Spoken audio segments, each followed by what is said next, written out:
to the Metropolitan Nashville Davidson County Transportation Licensing Commission meeting for January 16, 2025. If you would, please join me in the Pledge of Allegiance. I pledge allegiance to the flag of the United States of America and to the republic for which it stands, one nation, under God, indivisible, with liberty and justice for all.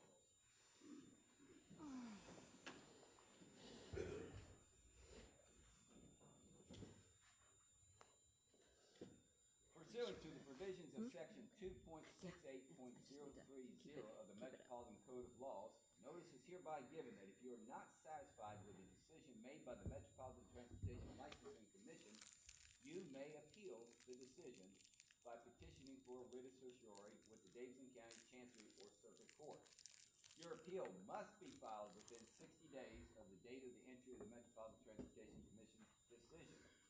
We advise that you seek your own independent legal advice to ensure that your appeal is filed in a timely manner and that all procedural requirements have been met.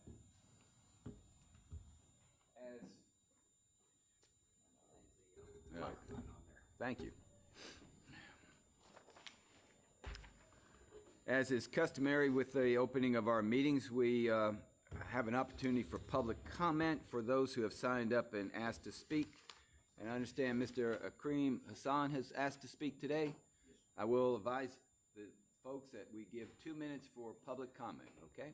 And please, if you're going to comment, it needs to be about something that's on today's agenda. Yes, sir. Thank you, Mr. Hassan. Yeah, you're up.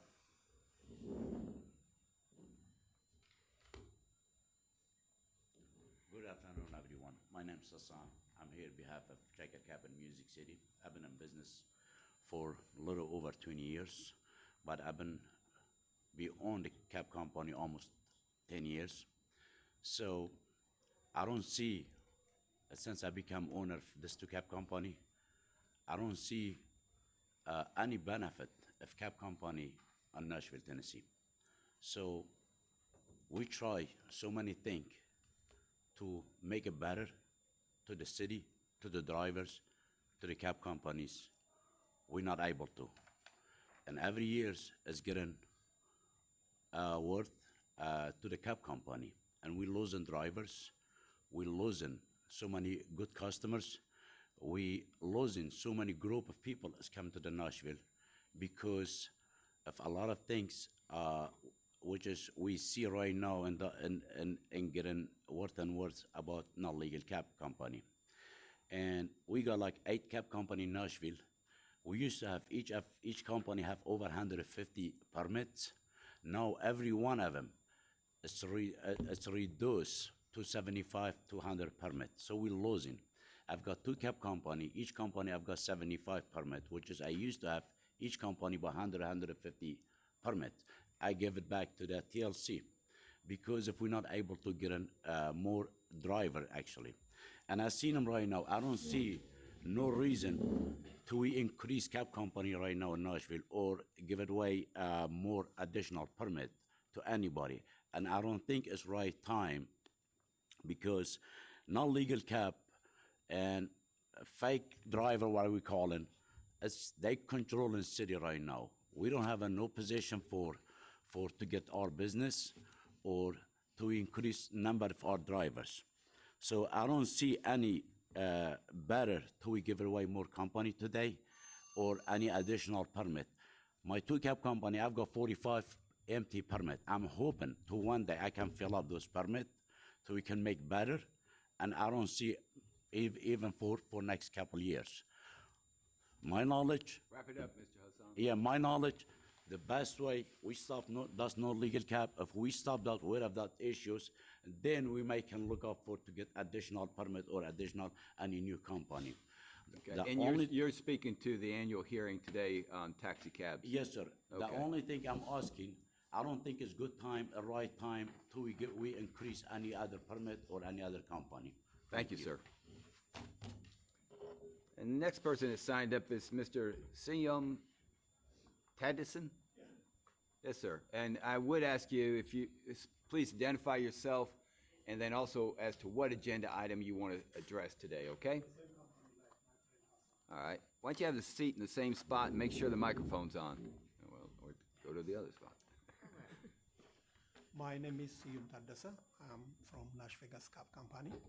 I'm here just to complain about the new taxi operator applicants.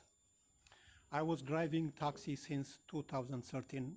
As per my observation, the taxi business is getting down from year to year because Uber and Lyft has, plus unlicensed taxi, have taken the business.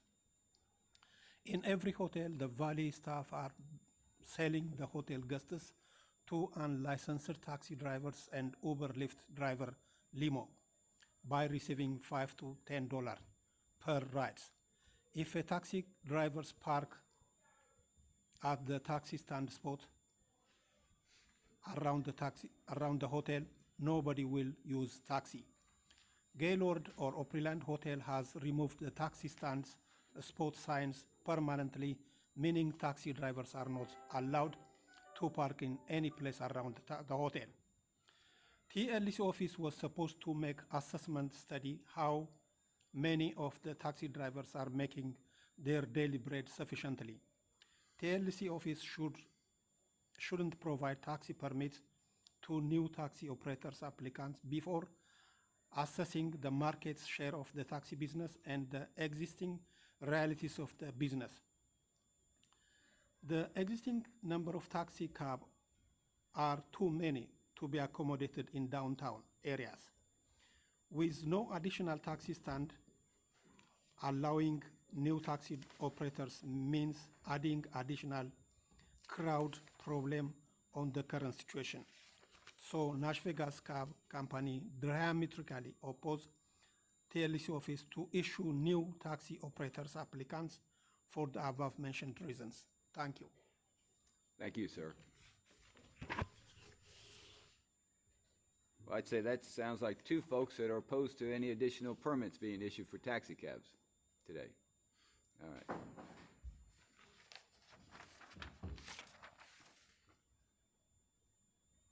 Has the commissioners had an opportunity to review the minutes from our last meeting of December 12th, 2024? Yes. Is there a motion to, is there any revisions or edits to the minutes? Is there a motion to approve the minutes? So moved. And I'll second. All in favor say aye. Aye. Any opposed? Motion carries unanimously. Mr. Rooker, we're now on to the consent items on the agenda today. Yes, sir, Mr. Chair. The first item on the agenda today is other passenger vehicle for hire new company applications for Black Car Transportation, JLA Luxury Rides LLC. All of their paperwork is in order, and staff would recommend approval. And we only have two this time. We only have two this month. That's a little bit of a change for us. Yeah. All right. Are there any questions of Mr. Rooker regarding the applications by Black Carb Transportations and JLA Luxury Ride? Is there a motion? Move we approve the application. Is there a second? I'll second. All in favor say aye. Aye. Any opposed? Motion carries unanimously. Mr. Rooker, we're on the non-consent wrecker and towing service existing company reapplication. Yes, Chair. These companies on the next two agenda items, the only reason they're on this agenda, the agenda today is because they missed the filing deadline. They have been companies in good standing, and they've completed all their paperwork and done everything they're supposed to do. They just missed the December 1st deadline to file. So we were asking that the performance towing and recovery on the non-consent wrecker be approved. All right, and are you also, were your comments also addressing the general wrecker and towing Yes, sir. services of the other four companies? Yes, sir. All five of these companies, they missed the filing deadline of December 1st. Do we know why? No, sir, we do not know why. They knew about it, but we do not know why they missed the deadlines. Okay. Just a quick question. Sure. Having missed the deadline, did that put them out of business for the month of December? Or is there? Yes, ma'am. Yes, it did. Okay.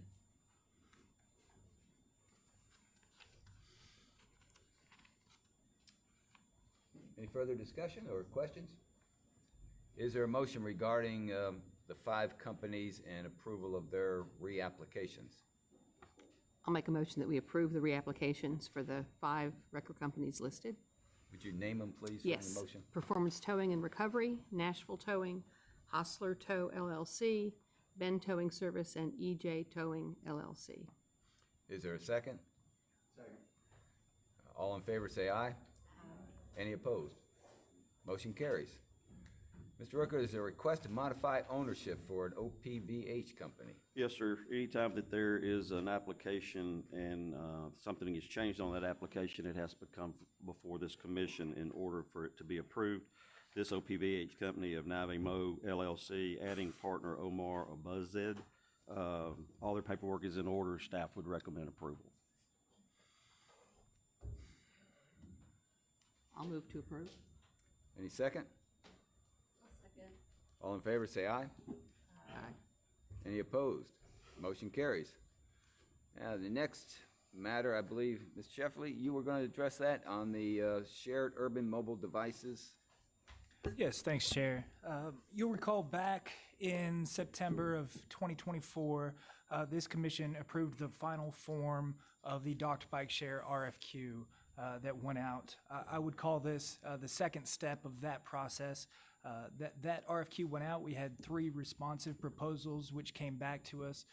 The evaluation committee met just prior to Thanksgiving. I was a member of that committee, as well as Megan Matson, the transportation demand manager at NDOT, and Anna Dearman, the walking and biking manager at NDOT. There were observers in the room from Metro Procurement, as well as Metro Health, Metro Parks, and ITS. Coming out of that evaluation committee meeting, an intent to award was issued to Bicycle Transit Systems, formerly known as B-Cycle. We are asking for your approval of that intent to award today. The 10-day time frame for protest has passed, and no protests came back from the 2 companies that were not selected. So we are asking for your approval on that today. We created a shared file with all the relevant documentation, sent that out to the commission prior to the meeting for them to review the decision that was made. And should you choose to approve the intent to award, the next step will then be to enter contract negotiations with Bicycle Transit Systems. Should those contract negotiations be successful, we'll come back to you one more time for approval of the final contract. For the benefit of the public, would you explain what an RFQ is?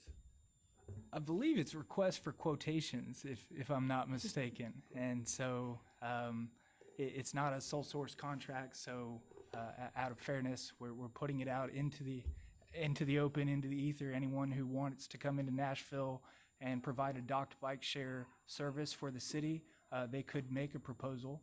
We had 3, B-Cycle, now known as Bicycle Transit Systems, Spin, and a company called Drop Mobility responded to that RFQ. As I understand, it's a 3-step process. Yes, sir. I would analogize it to Metro Council, the 3 readings. Your first approval was of the RFQ in its final form that went out. The second approval that we need from you today is for this intent to award that has been issued to Bicycle Transit Systems.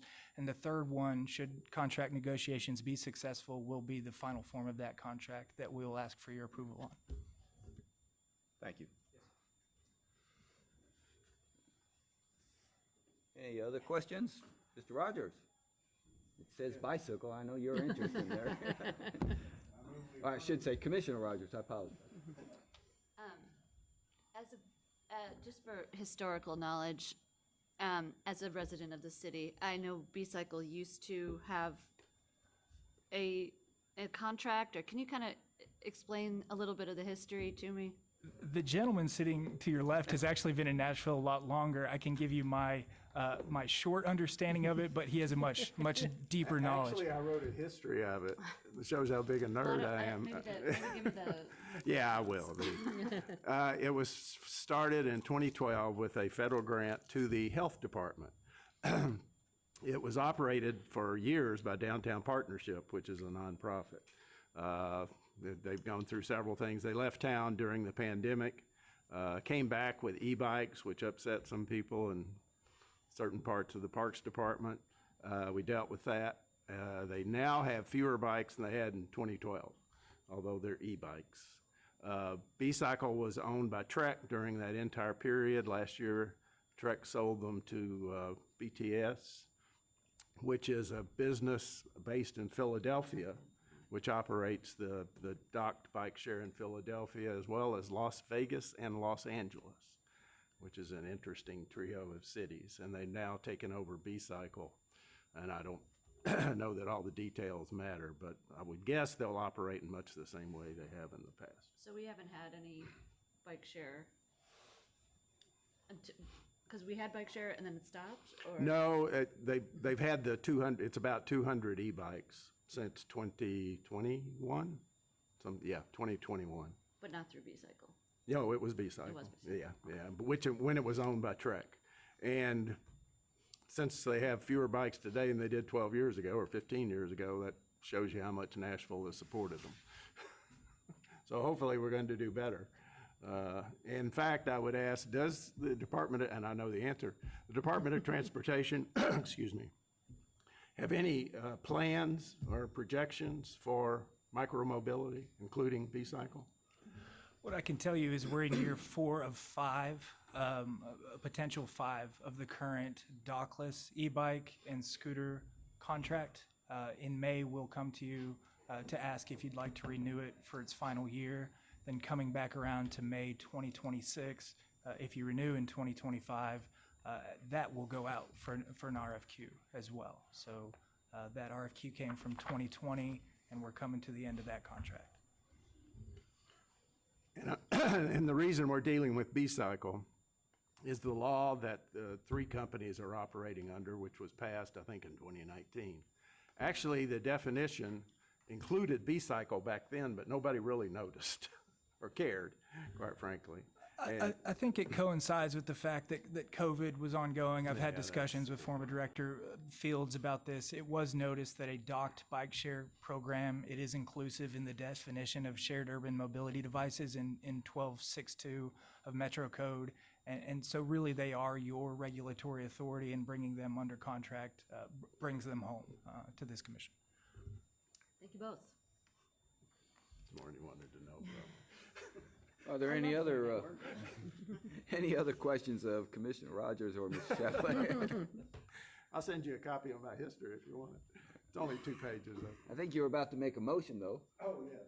Yeah, I'll make a motion that we approve the, what are we approving exactly? The intent to award. The intent to award to Bicycle Transit Systems.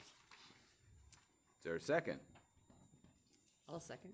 All in favor, say aye. Aye. Any opposed? Motion carries. Now we're on to the annual hearing for purposes of consideration applications for, what? One more quick item. Yeah, oh. Under the shared urban mobility devices. Yes, I forgot, please. Sure, Chair. I'll just provide a quick statistical summary of our ride share for shared urban mobility devices in 2024. The numbers up on your screen show you the total SUMD rides over the last 4 years going into the 5th year. For a 4th consecutive year, there were a total of 1.2 million SUMD rides. We're seeing an increase in dockless e-bike rides, and that is due to this commission, quite frankly, expanding that fleet. So glad to see that. And if there's any questions on this slide, I'll take them. If not, I'll move on to the next. Question. Yes, sir. At one time, we had a real interest in promoting the, what do we call it? Point-to-point use of shared urban mobile devices. Like someone uses a bus or rides from home to the bus stop. Sure.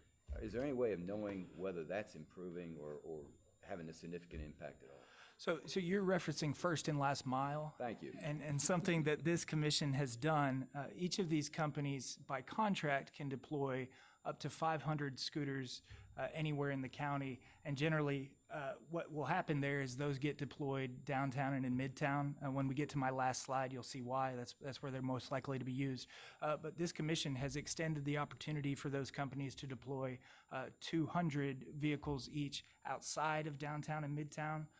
kind of in East Nashville, up in Germantown, around other areas. And we're getting about 10% of the rides from those areas. And quite frankly, the companies wouldn't choose to deploy there if not for that opportunity that this commission afforded them.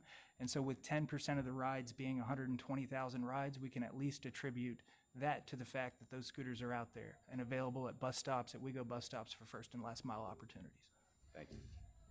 I have a question. Do we have metrics for how many dockless e-bike rides we want or scooter rides we want? Or is it we're just tracking how many are taken? Like, is there an effort to promote or? It's a fair question. What I can tell you is our utilization rate on scooters is quite high when you look nationwide. Per the NACTO micromobility report, we were in the top 10. We were 9th and almost 8th last year in the utilization being rides per vehicle per day. Still pretty low on the e-bike side, but I would say our efforts to expand dockless e-bikes to the whole community are still pretty new. That motion was made in May. So I don't necessarily have an answer for your question of what a great utilization would be, and perhaps Mr. Rogers has an idea of what great utilization would be, but certainly love to see as many rides as we can. Love to see them being used. I occasionally look at what's happening in other cities, and Seattle has the best online dashboard I've ever seen in terms of number of units and rides and everything. They have over 2,000 bikes and I think about 5,000 scooters. So I think that's probably a good goal.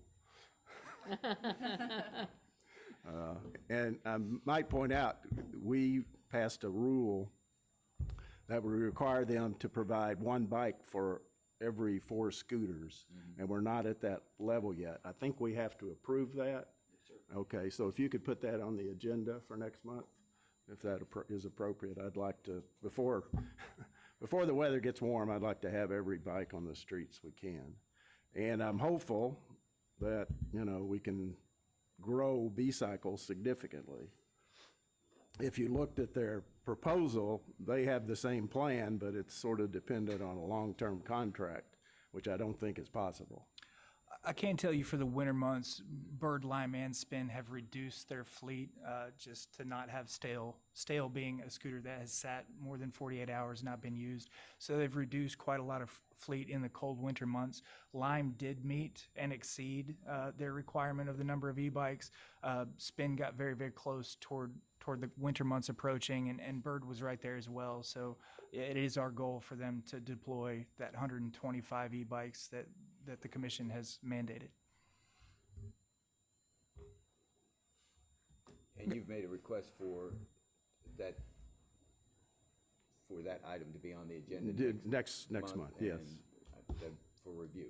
Yes, well, for approval of more bikes, basically.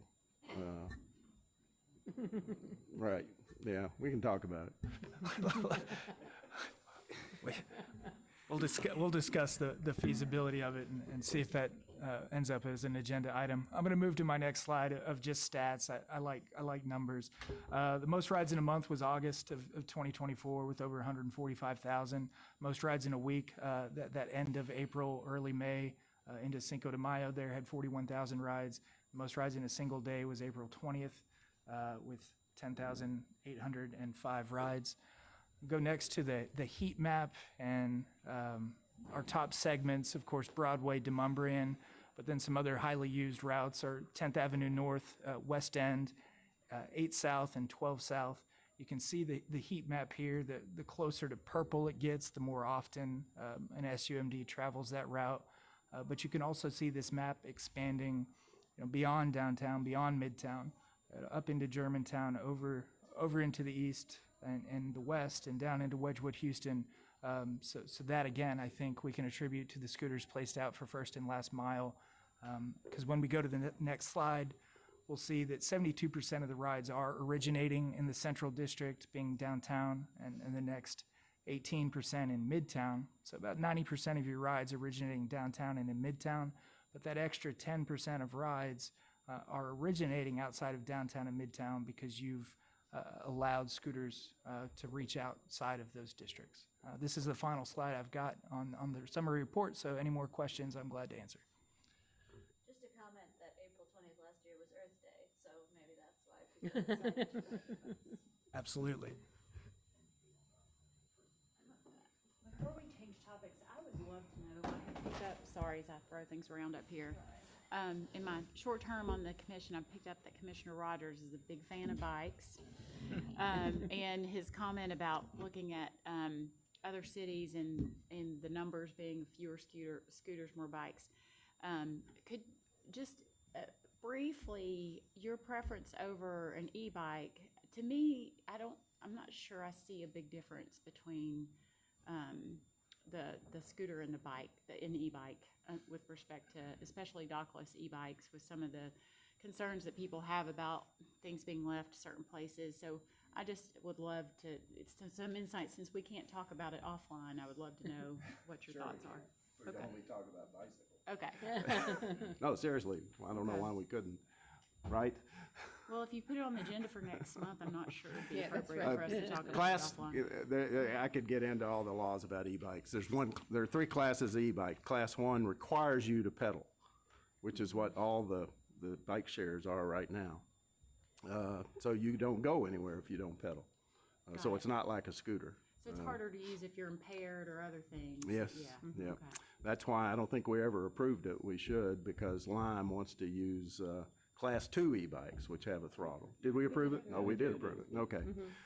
So that's what you're talking about. They're easier for old people with bad knees to use, as are e-bikes as a whole. 10 years ago, I made fun of people who rode e-bikes. And after 2 knee operations, et cetera, I don't, basically, much more. I'm sort of an evangelist for e-bikes. And they really do make a big difference, especially in a city with hills and heat. I know I have a lot of friends, including former council member Mendez, who rides an e-bike to work, or at least he used to, before he got a real job. Does that answer the question? Yeah, super helpful. Yeah, and I'd just- suggest go ride one. I mean, Okay. yeah, that'll give you the best idea.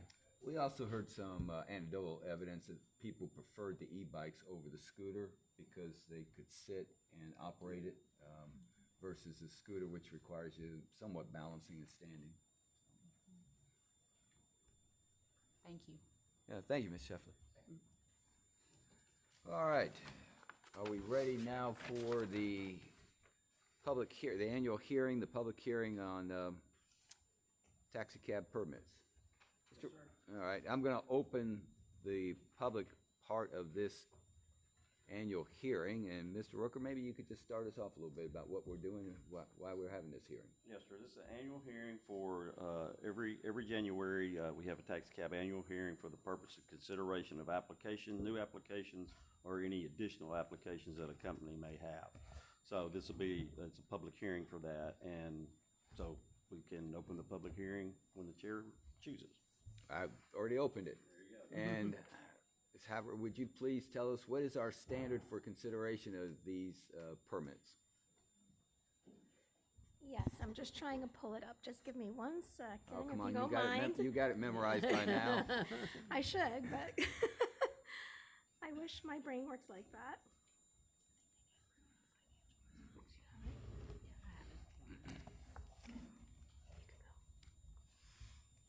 Just to move things along, would it be public convenience and necessity? Sorry, I found it. Okay. Too low in the index. It is a certificate of public convenience and necessity.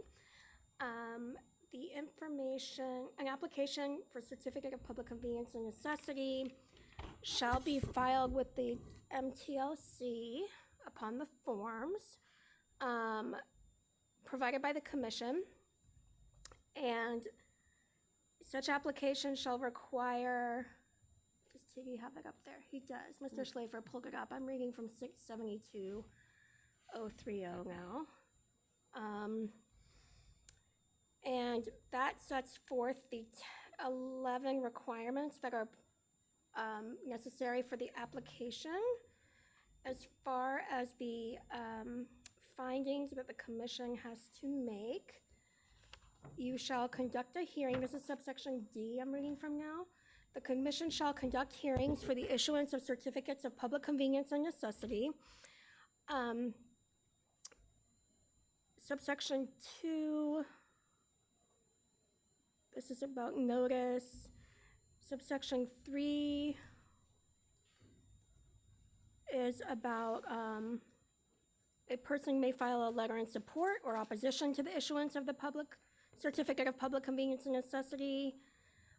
And for the annual renewal, we go down to 672,035.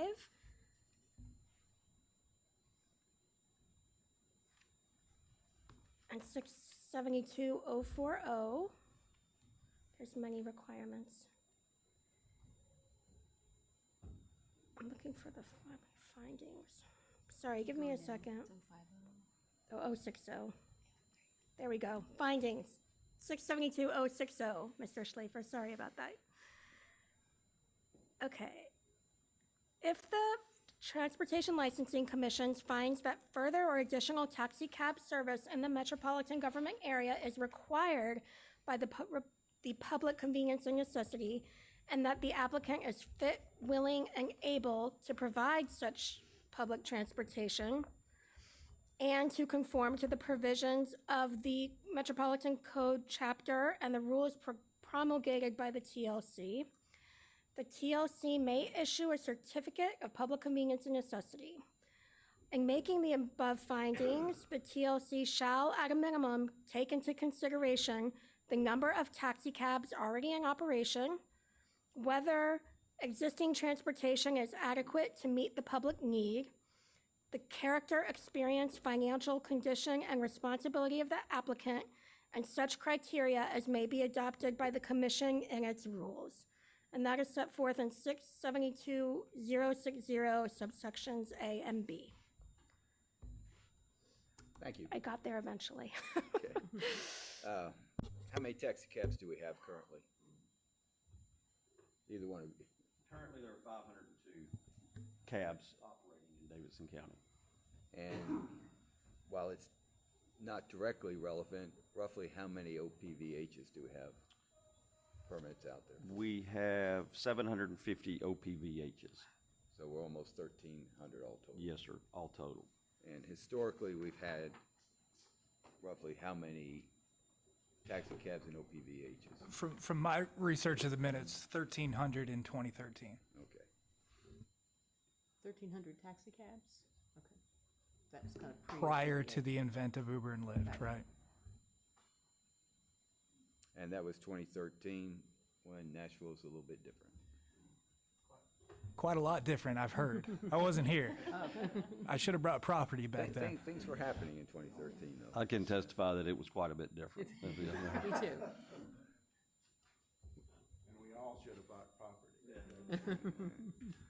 All right, Mr. Rooker, would you, I see there's 3 companies that have made applications for either additional permits or for starting a new company. Would you give us just a little rundown, and if you have a recommendation, go ahead and share that? Or would you rather wait on the recommendation until after the public hearing? Public hearing needs to be first, yes, sir. All right, is there somebody from WHCTN LLC here?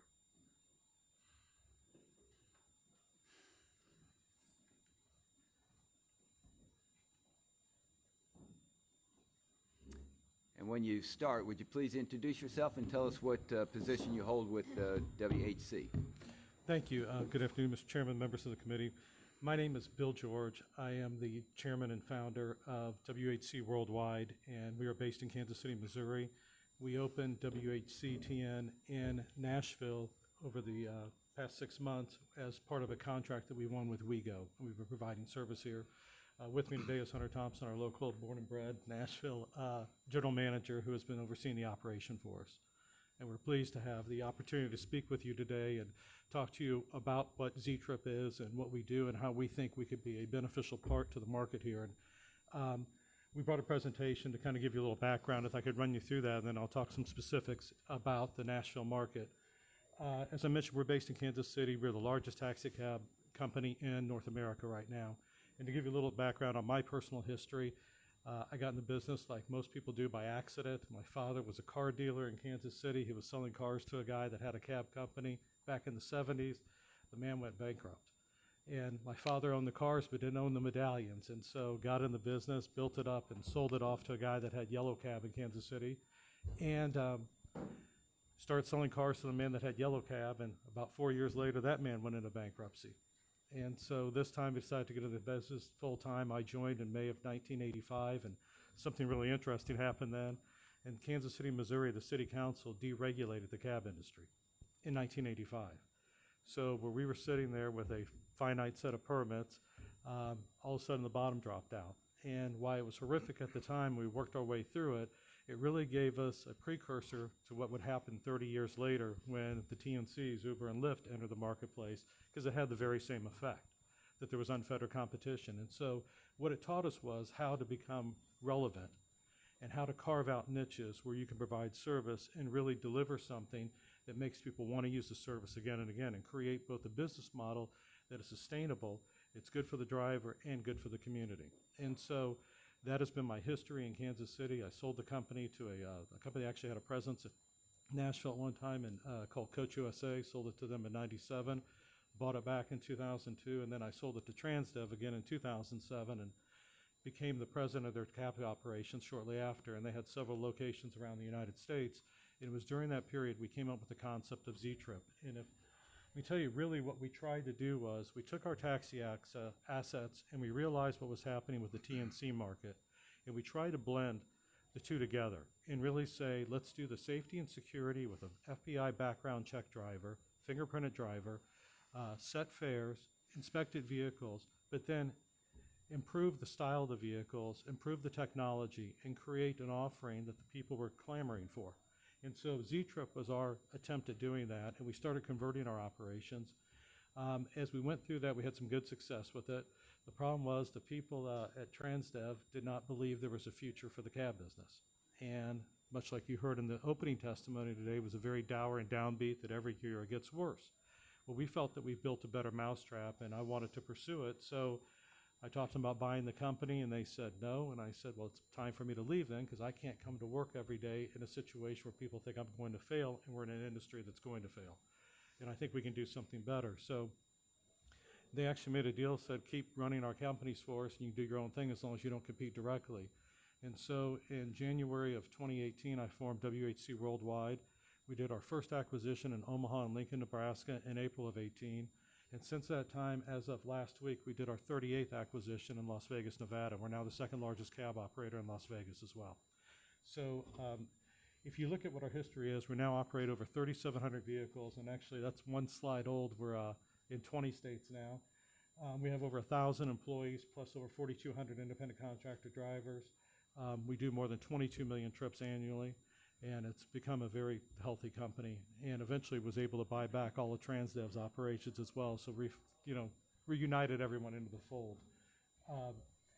What we're really proud of is too, in every one of our markets, we put wheelchair vehicles in, and in this market, even with the WeGo contract, we have still put in over 50% of our vehicles that are operating here are wheelchairs. We're the largest wheelchair van customer in the United States right now. And that's something that we do in each of our markets, that we make wheelchair service available at the same exact price on the same basis as a taxi cab. So you can call our office and order it like you would a cab. You can use our app. We have contracts that you can go ahead and do this, and it's a big part of our business. In fact, in the time that we've been here, we've done over 13,000 trips, almost 14,000 trips for WeGo. And we have tremendous demand and tremendous calls for people for regular service for wheelchairs. We are not allowed, because we don't have taxi permits, to serve them on an on-demand basis as we'd like to. If you can go to the next slide. You'll see that if you look at our Google reviews and the time that we've been here and the customers that we've worked with, Hunter's done an amazing job reaching out to hospitals, nursing homes, people that rely on transportation. And too many times people think taxi service starts and ends at the airport and on Broadway. It really isn't. And what we've been able to do in this business is, look, we're never going to be Uber and Lyft. We're never going to be able to do it because we're not backed by the billions of dollars that they put in it. But what we have done is identified about a dozen different niches that we do exceptionally well, and we've stitched these niches together in order to create a viable business that sustains us, sustains our drivers, and allows us to grow. And I think the important thing to note is when we come into a market, we have increased the amount of taxi cabs in that market because we're grabbing market share back from Uber and Lyft because we offer some distinct advantages and differences that they don't.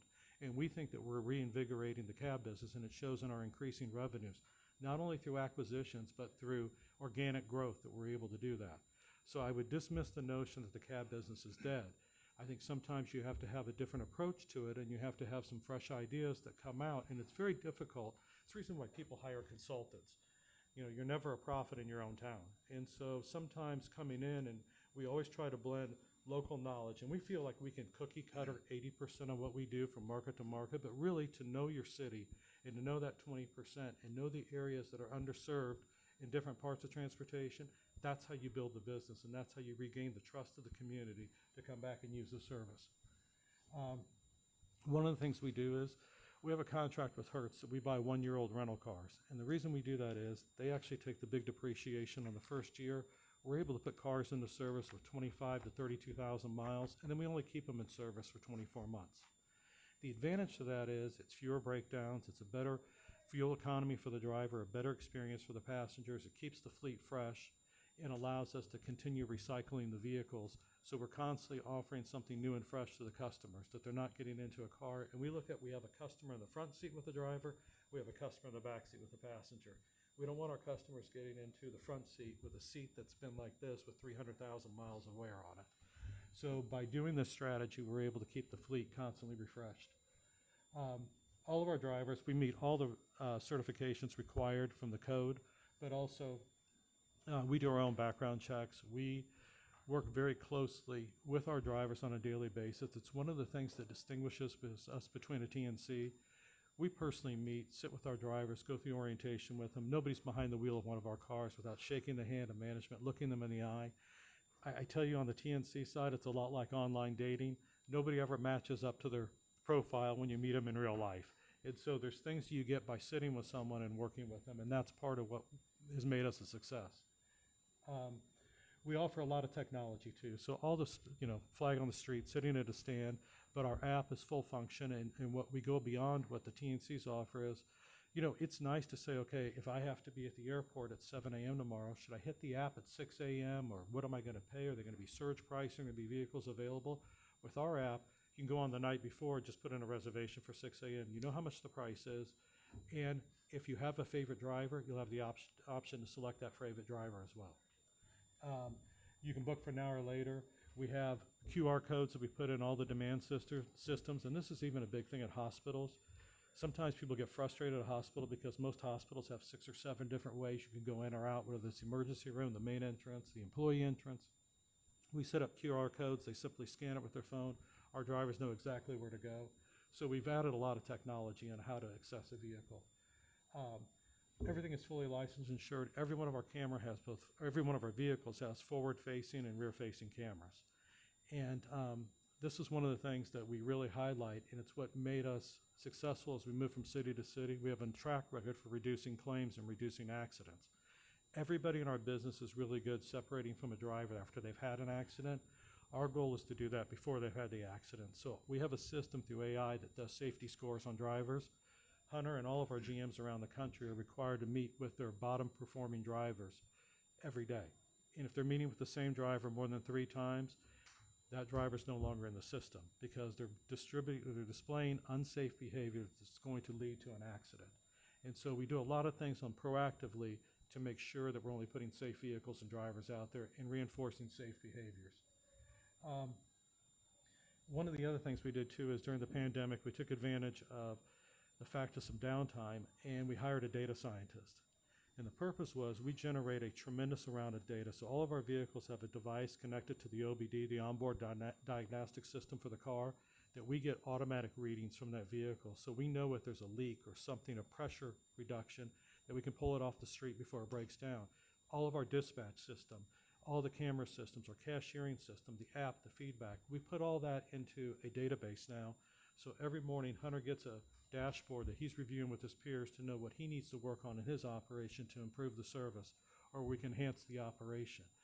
At the same time, this allows us to score drivers and come up with a great composite on a driver. We use that data to search for drivers and recruit drivers. Through this program, nationwide, we get over 11,000 driver applications a month through all our locations. And a lot of this is people that would never have thought of driving a cab before, but went out and tried Uber or Lyft on the weekends, on a Friday, Saturday night, and they liked the idea of doing that and carrying people. But after about 90 days of doing it full time, what happens is they get their first brake job, or their first oil change, or their first set of tires they never planned on before, and they said, I'm not making enough money to do this. With our system, we can recruit those drivers in. We provide them the car. If they have a breakdown, we put them in another car. And so we have great success in recruiting new people to the industry that are focused on customer service. And from both the customer standpoint and the driver standpoint, we have 24/7 service around the clock, continuous driver support. We have a location over on Linder that's set up perfectly for our operation. We bring salespeople into the market, so we'll have a full-time salesperson here that goes around and works with the clients, nursing homes, hotels, hospitals, schools. That's a big thing now. If you notice the school bus shortage, we do a lot of work with school children around the country. And in several markets, we've pioneered microtransit, which is what you were talking about earlier with first and last mile. And we're talks with WeGo about that. But we pioneered one of the largest programs. And in Kansas City now, we're operating over 40 vehicles a day on a microtransit program. And as you know, with the taxi cabs, there's no surge pricing. The price is the price. But we offer flexibility, whether it's credit cards, company accounts. That's another thing that with a lot of the hospitals and nursing homes, they want charge accounts. We're able to do that. And the difference is our drivers get paid overnight for every trip that they do today. So at the end of the day, it'll cashier. They have a debit card that gets loaded every night with their trips. So drivers then don't have an incentive to refuse a charge trip because they're looking for cash and they need to put gas in their car. They get funded immediately. And it's one of the advantages we do with our technology.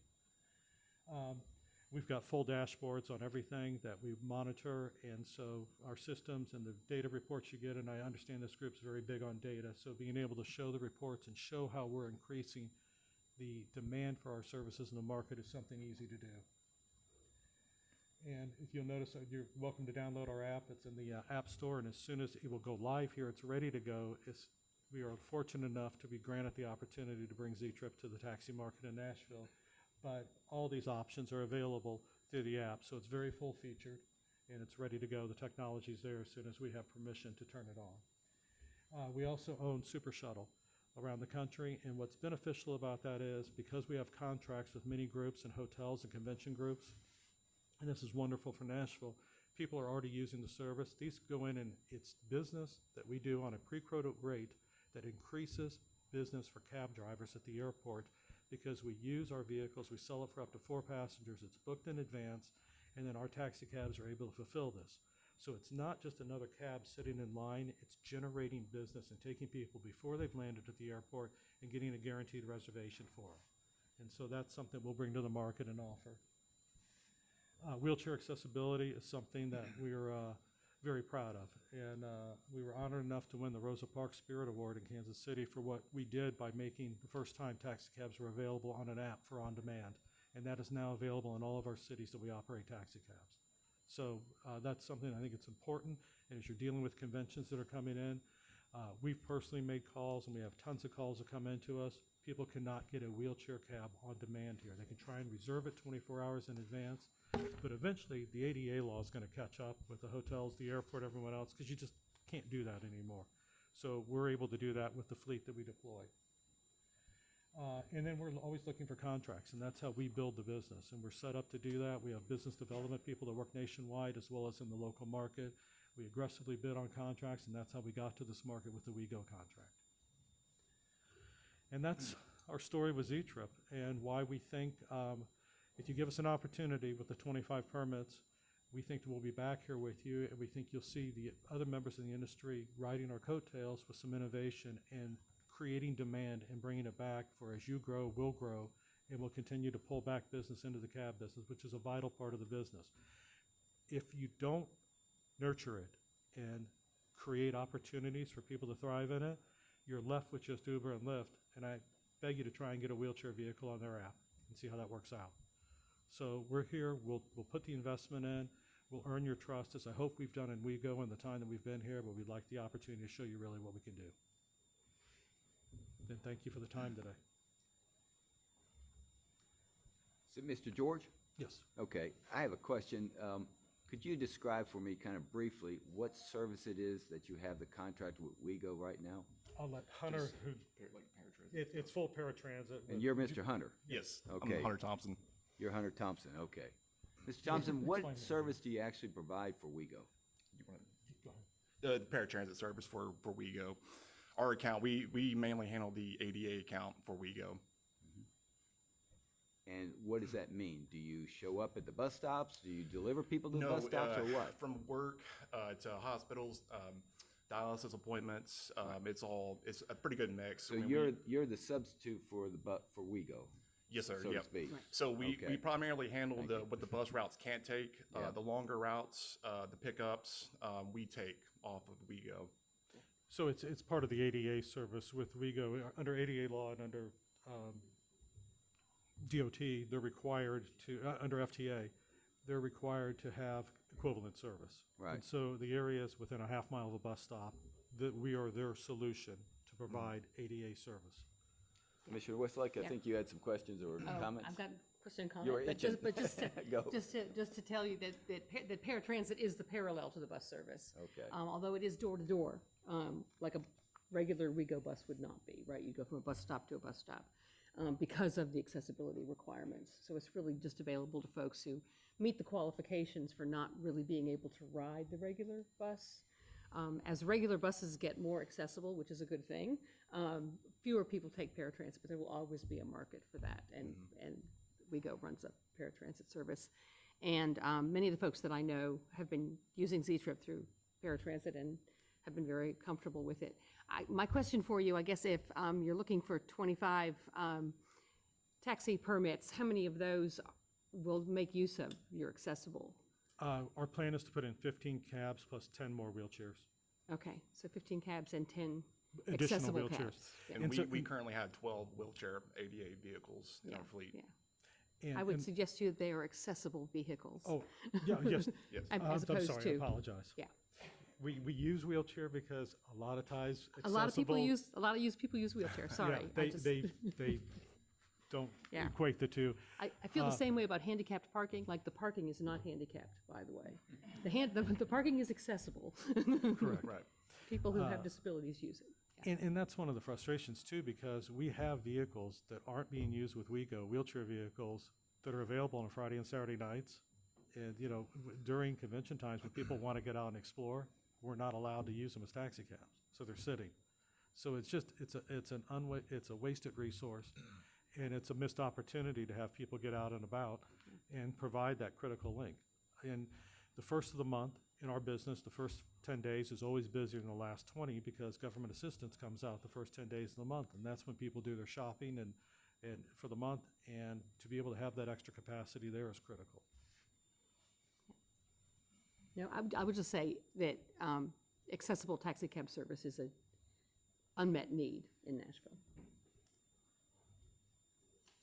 I was just gonna, at the beginning of this hearing, we heard some comments from folks who are already in the business saying that there's not enough demand, that they're not using all the permits that they have. I assume that you have done some market analysis here and think that you can make a go, make this, that there is a market that would support this additional 25. Right. In our forte is the neighborhoods. And that's kind of how we recruit. We recruit from the neighborhoods to serve the neighborhoods. And people are very comfortable picking up in areas that they live in because they know the areas, they know the hot spots and things like that. What we don't want to see is 20 of our cabs sitting in line on Broadway at Friday night waiting for a trip that doesn't come. We would rather be out there doing $5 and $10 trips in the neighborhoods and continue to do that. Obviously, when demand's here, when there's a large convention in town, they're going to take advantage of it. We've met with the airport. They are fully, Mr. Flake at the airport is fully excited and agreeable and supportive of us having additional permits to be able to meet demand that they have there, especially on the wheelchair side, because it's a problem that they have. But we invest in this business because we know how to generate demand. We're not here to slice the pie smaller. We're here to bake a bigger pie. Thank you. you're asking for 25. Are you going to bring in 25 additional vehicles, or will you just use the fleet you already No, have? we'll be bringing in additional vehicles. Okay. How many? We'd like to bring in 25, 15 regular cabs and 10 accessible vehicles. Okay. Do you ever do Medicaid contracts in any of All your the time. states? Okay. All the time. So any EMT work, but once again, we're kind of in a gray area that any EMT work works in the morning, like you don't have anything to do till the doctor's offices open up.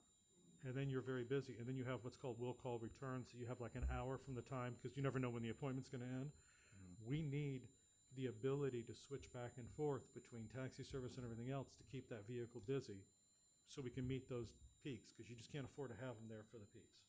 And that's one of the things that we're really good at doing is we take our data, figure out where we have lulls in the day with our trip demand, and then our salespeople go out and try to find demand for those days to balance it out so the drivers keep moving. Okay. Are your current customers using the app? They use a different app through the WeGo. Okay. Yeah, we have a different, it's a white label version of our app, but they use it for the WeGo purposes. Thank you, gentlemen. Thank you for the opportunity. Is there a representative of Fast Taxi Company? Please come up.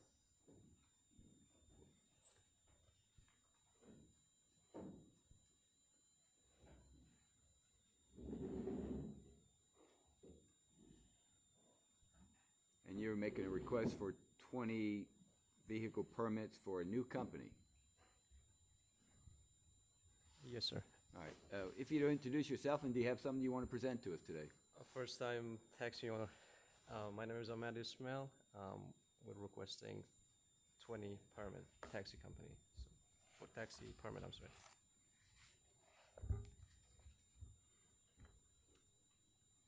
Anything else you want to say? Any question you have for me? Well, who's beside you? He's my partner. Your partner? Othman. Yeah, okay. My name is. Does anybody have any questions? No. Why should we consider your application for a new company? I see like the taxi companies increase in Nashville like tremendous, like a lot. But first time I'm nervous a little bit, so I'm sorry. I just introducing myself. But because I see the taxi company is working like in a city, so I just like wanted to start the company to see how it goes. Thank you. Yes, sir. Do you have any experience in this industry? Have you been a driver? It's been like a year. I'm sorry. That's it. Just what's your experience in this industry? It's almost 2 years driver with another company, Tennessee National Cab. Okay, for another cab company. Yes, ma'am. Okay. Did you say Nashville Cab? National Cab. And what number of those 20 vehicle permits that you're requesting would have accessible vehicles for those with disabilities? Do you know, or have a plan for that? The other vehicles, they already like operate with other companies, but they would like to join our company too.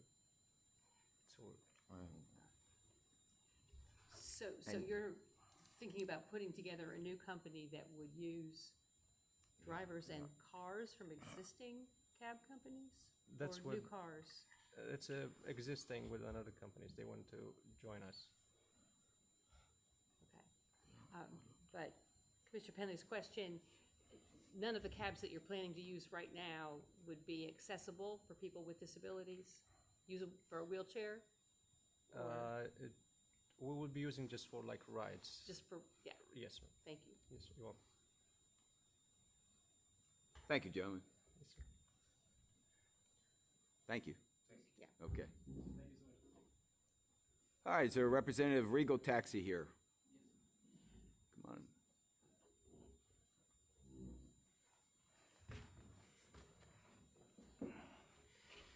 My name is Fauzi Zaki, owner of Regal Taxi. I'm asking for 20 more cab because I have a lot of district, like Murfreesboro or Aniak or stuff like this. They ask for my cab, and the majority of my cab, I have 22, they work in downtown. 17 of them, they work at night time. I have only 4 cab or 5 cab work in daytime. And I have a lot of call, I can't afford it. And also, I have many applications from new drivers, they need to come to my cab. And I need to give him license for that, they can work. They are new driver, they have the license, they waiting for me. Our company is not like, I make a profit. I just charge just $35 per week. I don't make any profit from the driver. I just need, my company is good, great. We give good service for everybody. We don't have any complaint until now.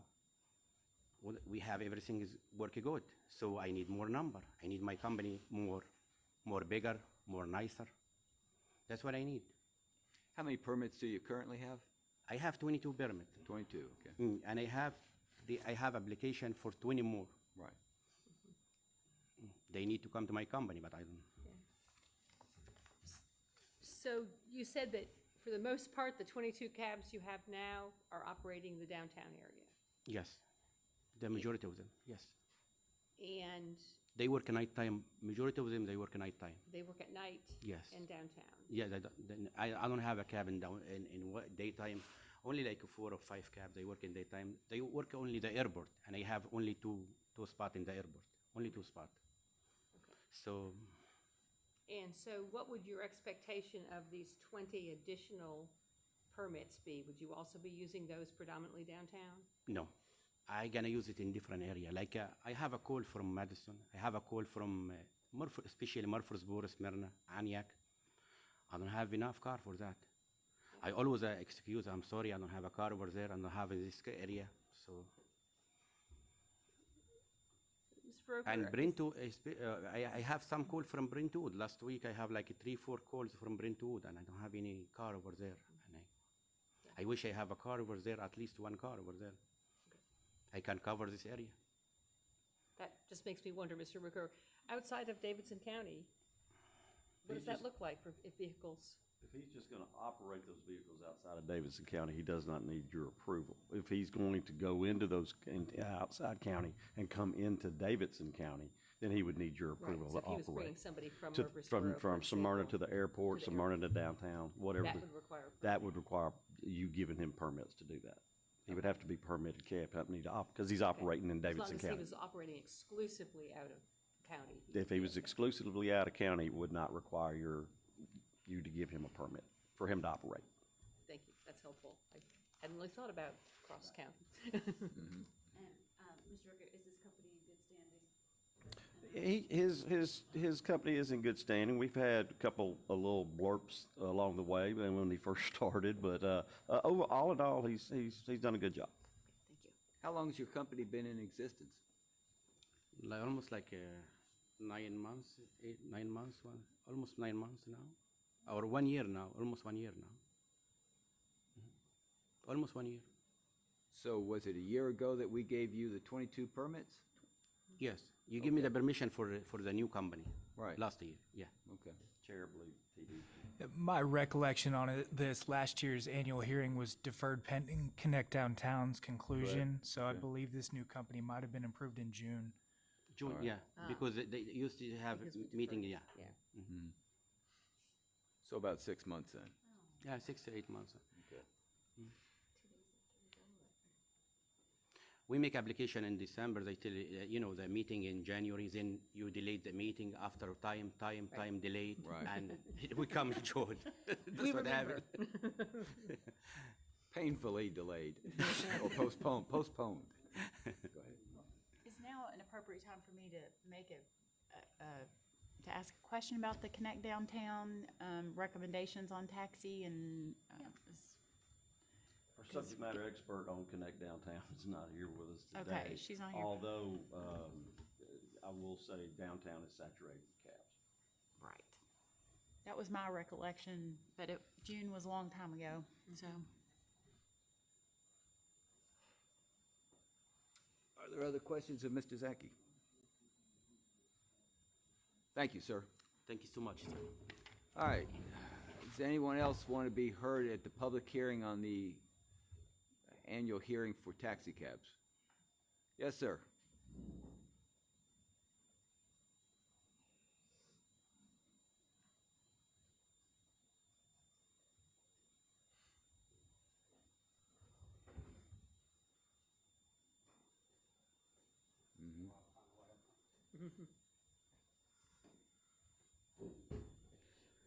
My name is Bill Zagorski. I am the CEO of American Senior Care Center. I operate Centennial Adult Care Centers here in Middle Tennessee. We're an adult day services provider for individuals with physical and cognitive disabilities. I came today to speak on behalf of Z-Trip. We have been lucky enough to be working with them through our WeGo, or through the local WeGo Paratransit Authority. They had taken over much of the overflow from paratransit. Our members have either significant physical disabilities where they cannot stay at home by themselves safely, or the majority of them have advanced cognitive disabilities, including dementia. One of the biggest challenges in all of the paratransit services, as well as certainly an accessible ADA cab transit, is that there is no available services for individuals with cognitive disabilities. Until June, that was the case, but since then, Z-Trip has completely answered those questions. I have been in this business for 14 years. My parents started our company in 1991, and I have not been this satisfied with a provider of non-emergency medical transportation and services in the accessible area in that entire time. I also serve as the board chair for the National Adult Day Services Association, where we represent more than 5,000 adult day providers across the United States. I've been lucky enough to work with the NEMTAC board, which is the Non-Emergency Medical Transportation Organization across the United States, and I can also attest to Z-Trip's reputation and service availability in about a dozen other cities too. So I wanted to come today and speak on their behalf, and certainly recommend provide my recommendation. I have also been working with them to connect through the Medicaid market as well, and I do know that the largest barrier for them connecting to the Medicaid market is the availability of the taxi service license too. So I wanted to come and speak on their behalf. My apologies, I did not catch your last name. Zagorski. Zagorski. Thank you, Mr. Zagorski, for being here today and taking the time to come here. My pleasure. Thank you. Does anybody have any questions or? Thank you, sir. Thank you. All right, we're going to close the public hearing and open up for discussion among the commissioners. Well, actually, Mr. Rooker, I did say I wanted your recommendation. Well, we'll take these companies one at a time, Chair. Z-Trip operates gives us a unique opportunity to provide services to citizens that need their services. Right now, we can identify, Nashville only has 15 ADA cabs that we can identify. Maybe a few more, but that's what we have. Z-Trip coming in and providing 10 more, that's 10 more that we could use that are desperately needed. They are under contract with WeGo, so they're already providing these services as an OPVH company. They would have to naturally, if they become a cab company, meet all the requirements that a cab company meets. They would have to have a light on top of their car. They would have to make some changes to their vehicle as they are, just like every other cab company does. But our recommendation for Z-Trip would be to grant their permits, their 25 permits. Any chance of swapping it around? Say they grant their permits if they do 15 ADA compliant? You can, yes, sir. You can for sure do that, Chair, if that's what y'all wanted to do. Okay. And is it the position of NDOT that we need more accessible cabs, but we don't need more cabs in general? That is correct. We need more accessible cabs, but the cabs themselves in Nashville we're saturated with vehicles. We have enough cabs. So we could also make a recommendation to permit the 10 ADA cabs only. You could, yes, ma'am. Is that correct? Legal? I'll defer to legal on that before I answer that. I think so long as the denial is based on the lack of public convenience and necessity, and the character, experience, financial condition, and responsibility of the applicant. I think if you grant the the permits for the accessible vehicles, you have to have a good reason for not granting the other ones. Well, in the past, we have, with cab companies, said, we'll grant you permits, but you have to put X number of accessible taxi cabs out there. So we've made it a condition in the past, and it's withstood this time. I guess I would be a little concerned about saying it's a denial versus just we're granting an application for X number of accessible cabs. Because this is an application, and we can accept the application with conditions, I think, without actually denying anything.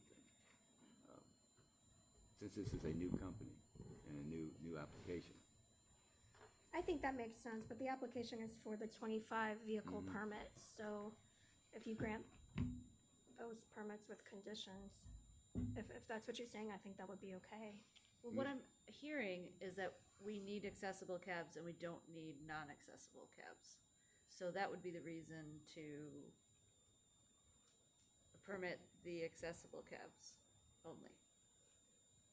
Yes, as long as you can state your reasons for not approving the other 15. I'm not saying Yeah. that I think we should do that, but I think logic would, if we're trying to be logical about our decisions. Which I don't know if we Chair, are. I would also mention that ZCAB is kind of bringing us into another generation of how meters run. I'm pretty sure they're running smart meters. You know what you're paying when it's kind of like an Uber or a Lyft. You know what you're paying when you ask them to come pick you up. You know there's a set price. That's heading into a new generation of how meters work and how you get into a car now. They start the meter. These smart meters are technology that is all over the United States now, that probably at some point in time we'll be requiring our cab companies to switch to, because it gives you the ability to know how much you're paying when you get in that cab. You know what your ride's going to be. So there's technology out there now that is changing, and it sounds like that Z-Trip already has it in place. Were you saying that we're saturated with cabs downtown? Because I still think we have a need for taxi cabs in the community, or in the, I want to call it suburbs, but I mean in the, like Bellevue or,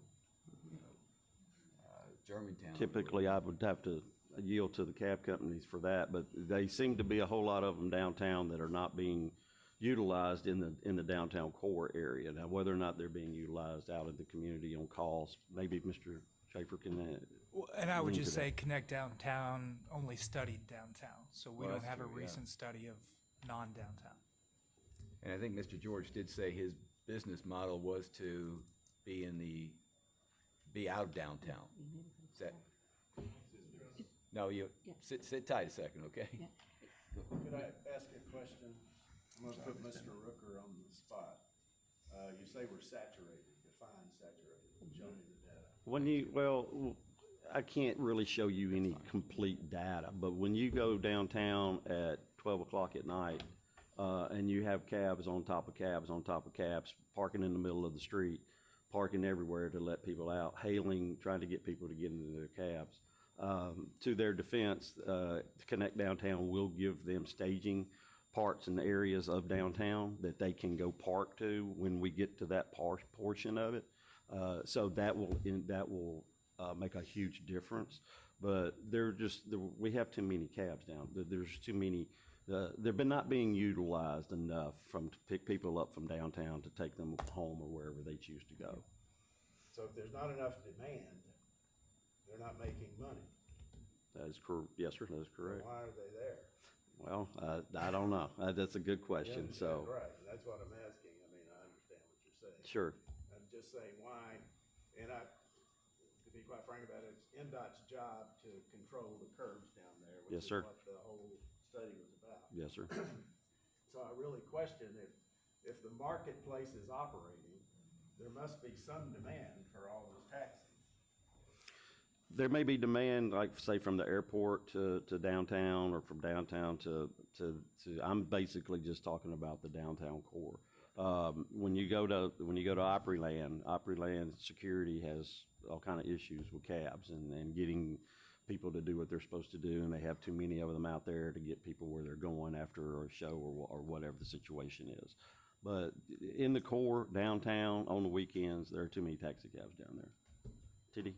I'm recalling conversations we've had over the past several months with the taxi cab industry, and we were told a very small amount of the rides for the taxi cab industry are coming from dispatch. So that meaning if I'm looking for a street hail, downtown's where I'm most likely to find one, and I'm assuming that's why they pull up there. Yeah, that is correct. They did tell us that a very small number of calls came from their dispatch. So I think most people, if they're at home, they hit the Uber or their Lyft app. I'm not sure they're calling taxi cab companies. So most of the cab rides are hailed rides, yes. Commissioner Penley, you were going to ask a question earlier. Well, you actually hit some of the highlights. The fact that I remember from the testimony that their business model was not to go downtown necessarily and hail rides, but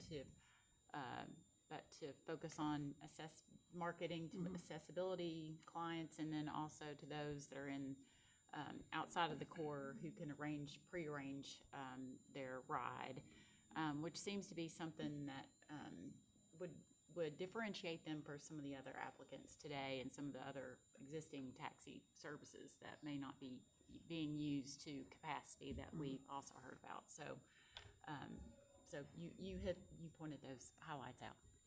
Mr. Rooker, what was the title of the smart? What did you call it? We call it smart meters. Smart meters, and you think that would be a benefit to the community to have that introduced here? Yes, sir, absolutely. Smart meters are meters that you know when you hit that app, and you know if I'm going from Inglewood to downtown Nashville, and I call Checker Cab and they're using smart meters, which I don't believe any of our existing companies are using at this point. When I hit that, I know where my driver's going to be. I know who he's going to be or she's going to be. I know how much the ride's going to be. So this would be I don't know if it's a convenience, but it's certainly a necessity for the public. Absolutely, yes, sir, it would be. There wouldn't be any opportunity to overcharge. It wouldn't be any opportunity. If you're at the airport and you're coming downtown, you would know that that's a flat fee. You would know what that flat fee was. If you were going from downtown to West End, you would know that's a flat fee, and you would know what that flat fee was. If you had one from your house and you're coming downtown, then you would know it's not a flat fee, but the meter is going to run, and this is the cost it's going to be when you get there. Thank you. Mr. Chair, in terms of accessibility, is it appropriate to ask C-Trip additional questions relative to accessibility? We probably have to reopen let me look at Metro League. We probably have to reopen the public hearing to bring someone back up for comment. And I know Mr. George was itching to get back up here too, so. But I want to mention one other thing. Yeah. I have to leave at 2:15. Right. Because of a higher power that's calling me, named Judge Campbell. But, and if we're going to have a quorum to vote on this, I think I need to sit as chairperson still. Okay. So cool. we can open up the public hearing, but I think we're going to need to move on pretty soon. Yeah, then let me just make or table this. Make a comment. We talked about accessible cabs, and that is true for wheelchair accessibility, a van cab that's accessible, which I assume is what we were talking about with the 10 accessible cabs. Mr. Zagorski made a good point, which is that there are other kinds of disabilities, like people with cognitive disabilities. I was just kind of interested in the WeGo contract and how many wheelchair accessible vans Z-Trip runs, and how many other cabs that are accessible with trained drivers for people with disabilities, as opposed to, but it's not worth opening the public hearing for, sorry. Well, I'm just thinking in terms of cab approval and thinking about the market of people with disabilities. It's not just the wheelchair accessible vans. It really is a company that is able to serve people with a variety of disabilities. A lot of people I know that use service animals or who are blind have trouble with cabs that won't allow their animal in the cab, for example. And that's an issue for people. And you bring up another good point, and that is the drivers being trained to provide service to people with cognitive and physical disabilities, and or. and sensory disabilities. Yeah. So from that perspective, I'm inclined to make a motion that we approve. Can we get Mr. Rooker's comments Yes. on the other two applications? Oh, I thought we were going to do one at a time. Oh, we can, okay. Oh, I don't know. That's, One more thing, if there is a motion that is to approve any additional taxi cabs, Mr. Rooker alluded to it, we'd like that motion contingent upon successful inspection. We're going to look for top light and all the things that the code requires.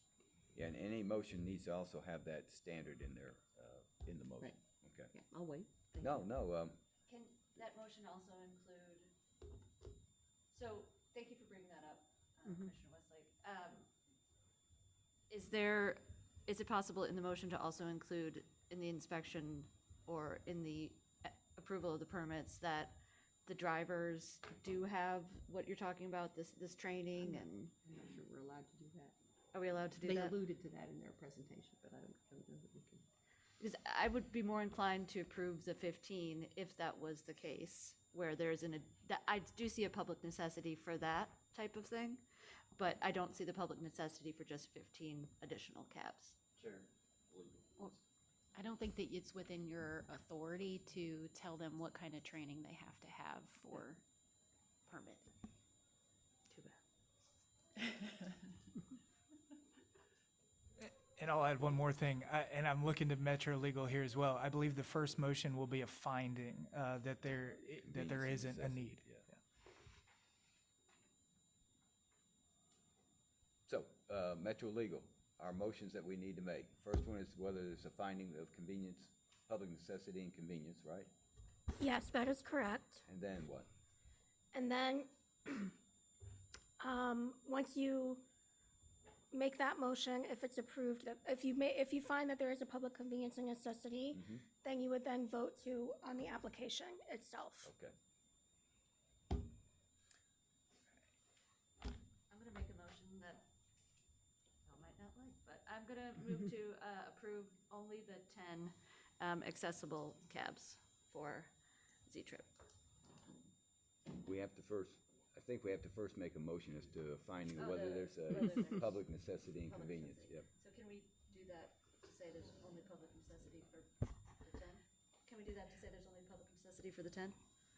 If you Yes. would like to amend your motion, yes. So otherwise, you can withdraw that motion now and restate the motion to make a finding of public convenience and necessity. Okay, I would make a motion to find a public convenience and necessity for the 10 ADA cabs. Is that right? Ms. Steelman, behind us, who's, by the way, been with this commission 28 years, has a lot of knowledge, has just reminded me that the code dictates that you must have 20 cabs to start a new company. So there's a minimum requirement of 20 cabs. Can I add one other observation before we start amending and amending? I think Mr. Rooker brings up a good point, though, that Z-Trip or WHC may be introducing new technology that might improve service to the community, or that will improve service to, he actually said it will improve service to the community, which could go to the necessity for the other cabs that are not, that are non-accessible taxi cabs.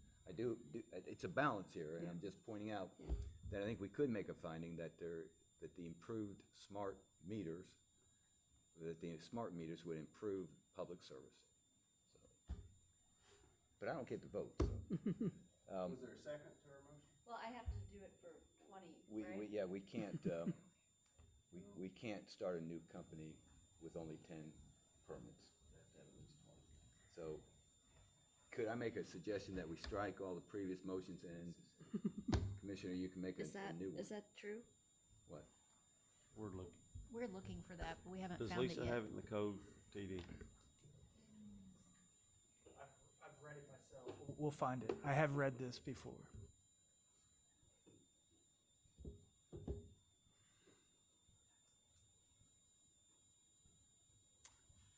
When you get to the, when you get down here, you have to read this and close the meeting. Right, Okay.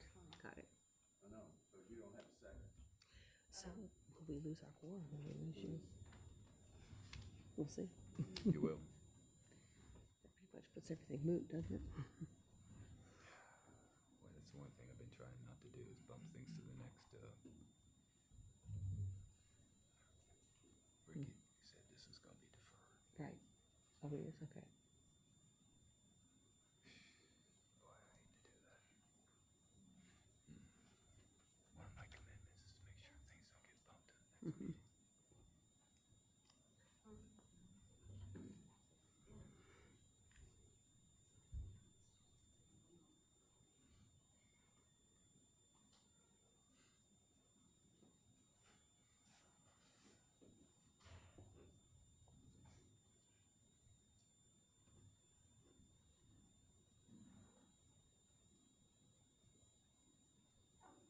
I found it, Chair.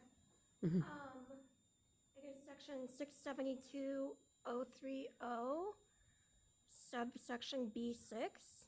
The number of vehicle, this is part of the, as part of the application, at a minimum shall require the number of vehicles and their year models to be operated or controlled by the applicant and the location of proposed depots and terminals. A new applicant must have no fewer than 20 vehicles. An applicant for renewal must continually sustain no fewer than 15 vehicles for renewal. Ms. Steelman, is that what you were referring to? Okay. And they already have vehicles here for WeGo, correct? That I don't know, but it sounds like they do, yes. That's what he testified to in the public hearing. Do y'all remember how many vehicles they had for WeGo? 12, I thought. 25, never mind. So there's already 25 here for WeGo. So that would, Those are They are- permitted they are under not OPVH. Yeah, not they're, permitted for us. they're operating 25 vehicles as OPVHs Yeah. now for WeGo. Yep, So which is all different they're than asking to do is Add also cabs. be able to operate as a cab. But because they already have vehicles with WeGo, that would satisfy that 20 vehicle requirement? I don't think so. Different code section, Different that's code section, 674 okay. versus 672. Thank you. Oh, geez. Okay, so I'm gonna amend, or we're We're starting over. starting over. I can make a motion for the public necessity and convenience to allow for 20 cabs for Z-Trip, 10 of which should be accessible. I'll second in order to make an amendment. Offer an amendment.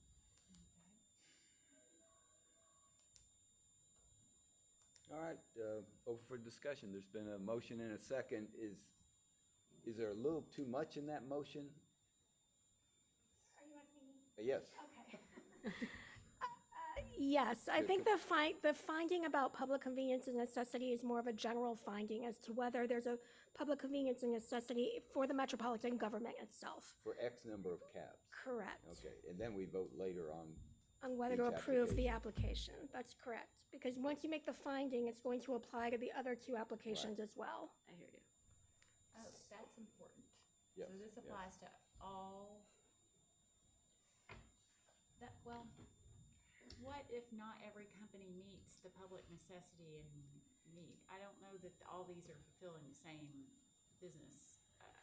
I mean, is it, you can't distinguish between some versus others?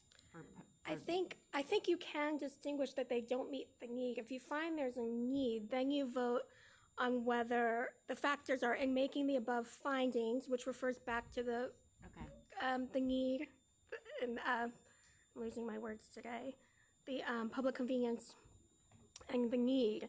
You shall, at a minimum, take into consideration the number of taxi cabs already in operation, whether the existing transportation is adequate to meet the public need, the character, experience, financial condition, and responsibility of the applicant, and such criteria as may be adopted by the commission and its rules. I will note that the TOC rules do have minimum standards for you to consider for additional permits. So the applicant has already 20 plus permits, there's other standards he must meet according to the TLC rule number 218, in addition to what's in the code that I just read to you.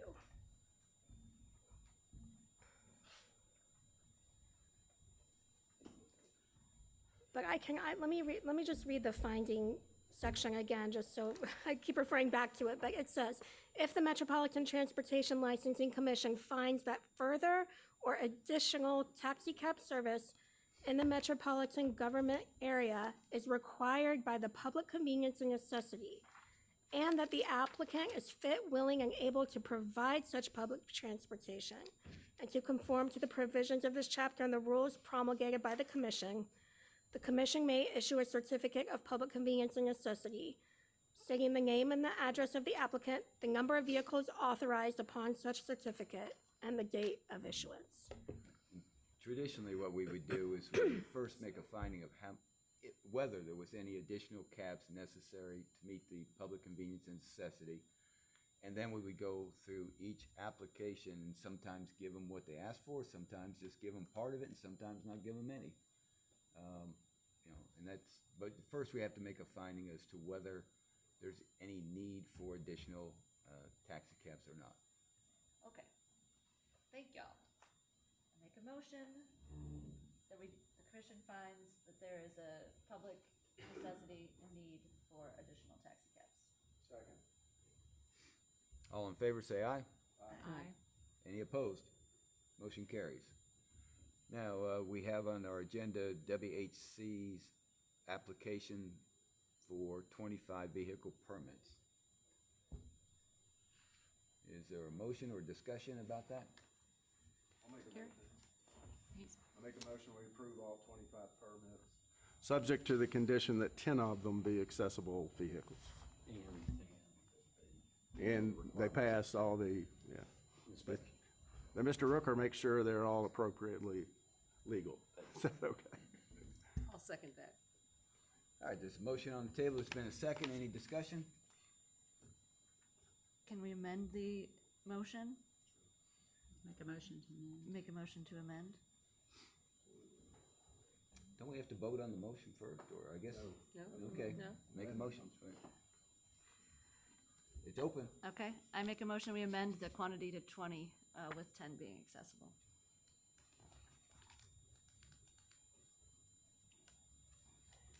Mr. Ramsey, you were saying something? I didn't catch it. If there's no second, well, if there was a second, I think you would vote on the amendment first. Right. Is there a second to the amended motion? Or to the amendment to the original motion?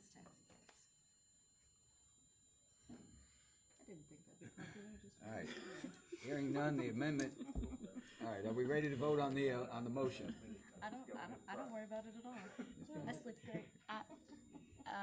Well, with respect to this specific applicant, the fact that they are going to have at least the 10 accessible vehicles, they are also a company dedicated in business model to serving those with disabilities and thinking outside the box, doing something different with the smart metering, and also focusing on outside of the downtown core and the Broadway specific competition with other taxis that are already in that space, I think differentiates them in a way that makes the granting of their 25 vehicle permits specifically necessary to meet the need that we have for adding to the accessibility fleet of taxi cabs in Nashville.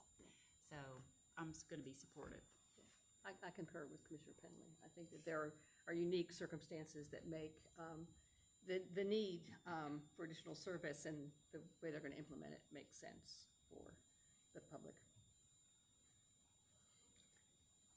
All right.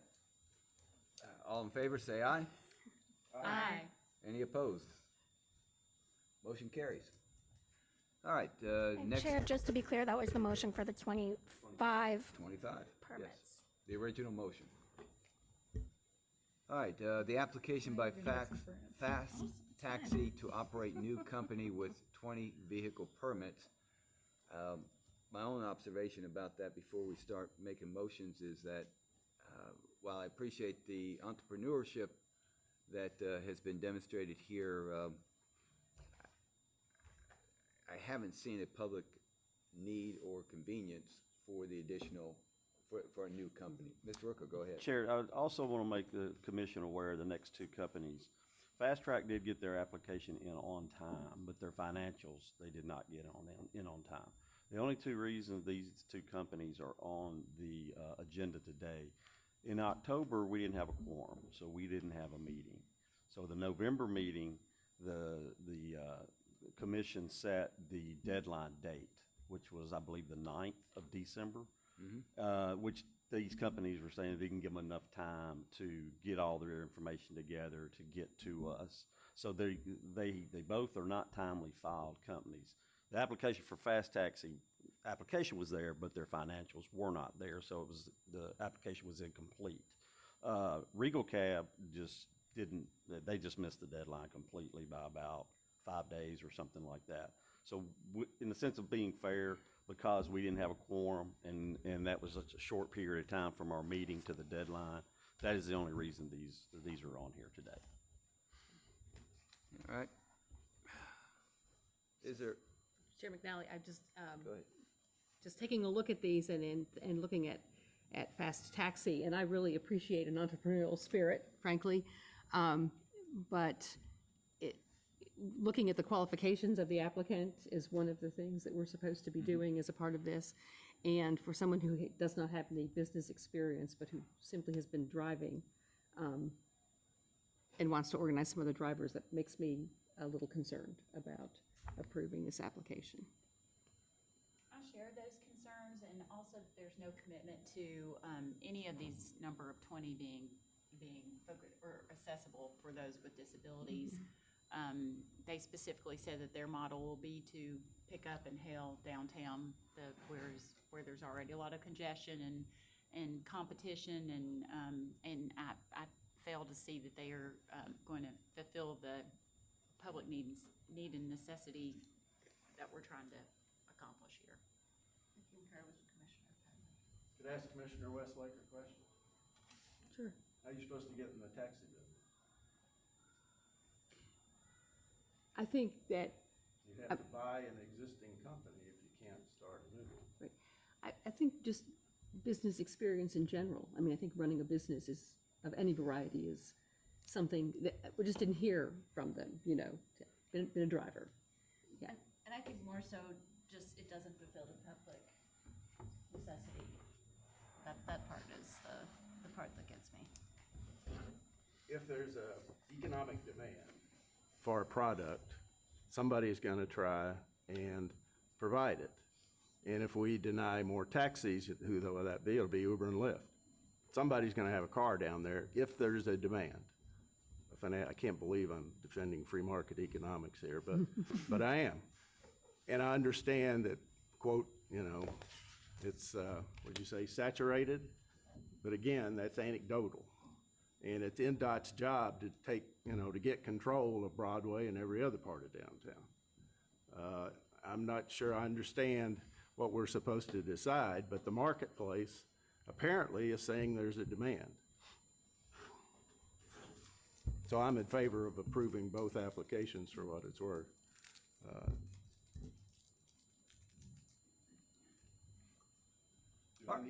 Do I need to make that a motion? Well, let's have a motion on Fast Taxi first. Okay, you can vote against me. Or not second it. I move that we approve the application of Fast Taxi to operate 20 vehicle new taxi permits, subject to approval of the staff after inspection. Is there a second?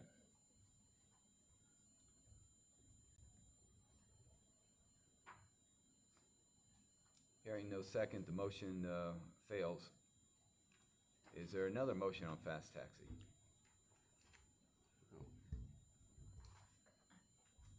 Is a motion required to deny the application? Yes. I move that we deny the application for Fast Taxi. Is there a second? I'll second that. All right, any discussion before we move to a vote? All right, all in favor of the motion to deny the application of Fast Taxi, say aye. Aye. Any opposed? No. All right, motion carries 2-1 today. 3-1. I'm sorry, 3-1, 3-1. Almost forgot somebody.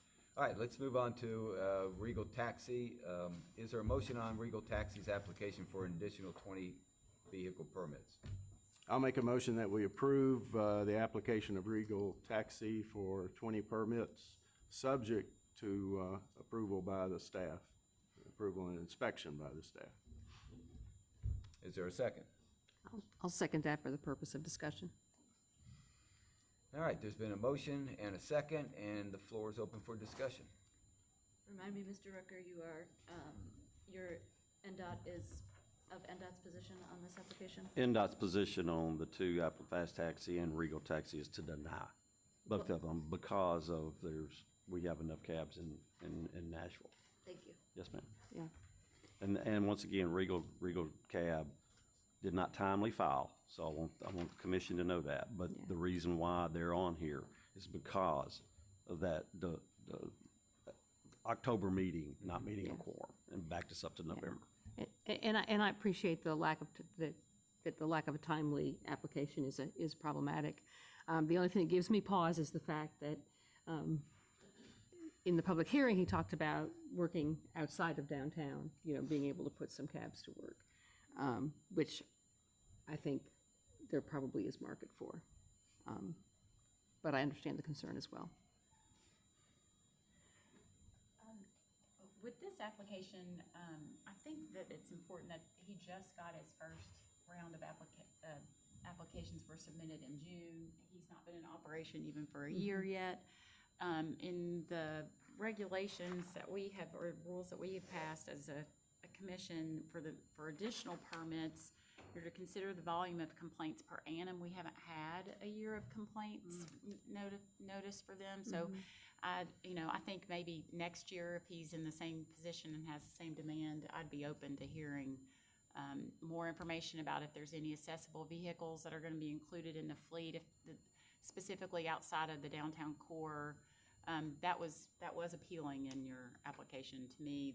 That was part of the reason why you were interested in more permits. But that was the underserved areas or accessibility, I think, would be compelling reasons for more from my perspective after you've been in business a year. All right, there's a motion and a second on the floor, and as I understand, the motion is to approve Regal Taxi's application for 20 additional vehicles. Any further discussion? All in favor of the motion say aye. Aye. All opposed? No. No. The motion fails. Is there another motion about Regal Taxi's application? I make a motion that we deny the application for the Regal Taxi's application for 20 additional vehicle permits. Is there a second? I'll second that. All right.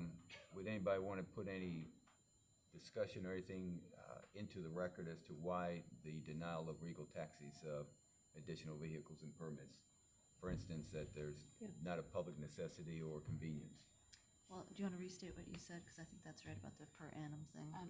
With respect to the reason why would be that they have not been in business for a year, so there's one of the rules for additional permits versus new company is that there is that complaints maybe that have been submitted.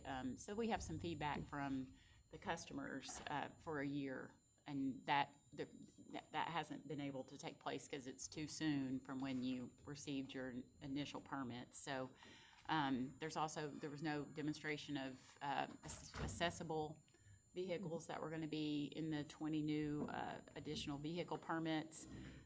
And I think that we've had discussion that is part of the reason why there was a need for the public need and necessity. For convenience and necessity was for those, and these new vehicles aren't meeting that need. So that was the reason for my motion. So the application really isn't timely at this point, I think according to our own rules. I think it's not ripe. Yeah. We need a year's worth of time here to see how things are going. All right, there's been a motion and a second. All in favor of the motion to deny Regal Taxi's application for 20 additional vehicle permits, say aye. Aye. Any opposed? I'll pass. All right, the motion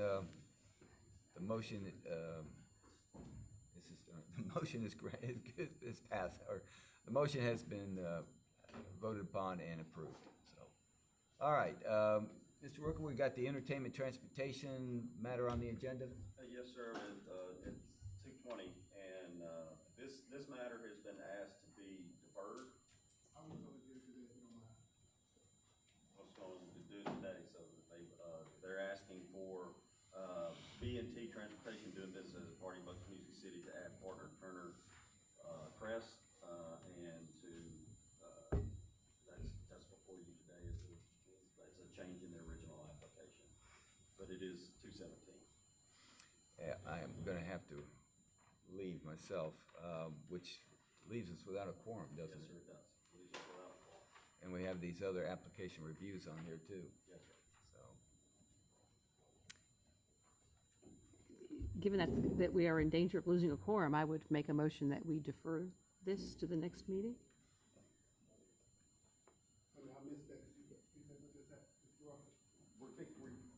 We're getting ready to lose a quorum because one of our members has to leave.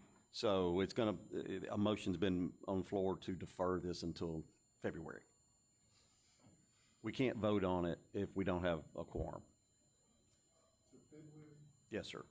There's just a motion at this point. all right, is there a second to the motion?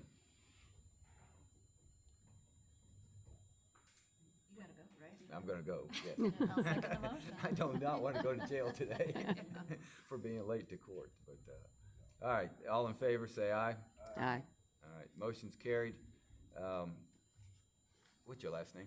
Stevenson. Mr. Stevenson, I apologize, but I have got to leave, and which means we don't have enough members to vote on your matter today. So it'll be deferred to February 20th.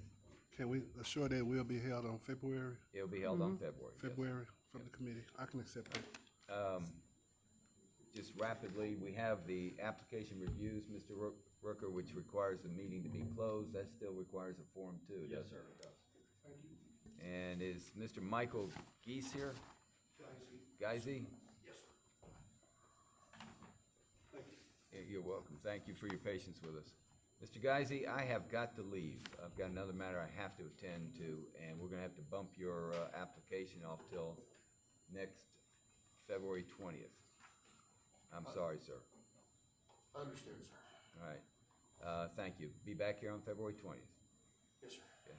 And then there's a application review for an OPVH driver, Dal Sa Tun? he's here too. Tun?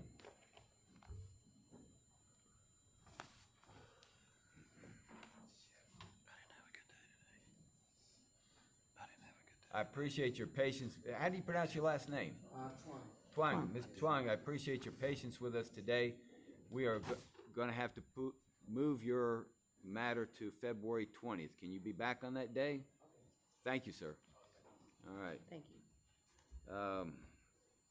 Any other, Mr. Rooker, I did want to mention, maybe put on the agenda for February consideration of matters that you could be reviewing that deal with people leaving things off their applications, okay? Yes, sir.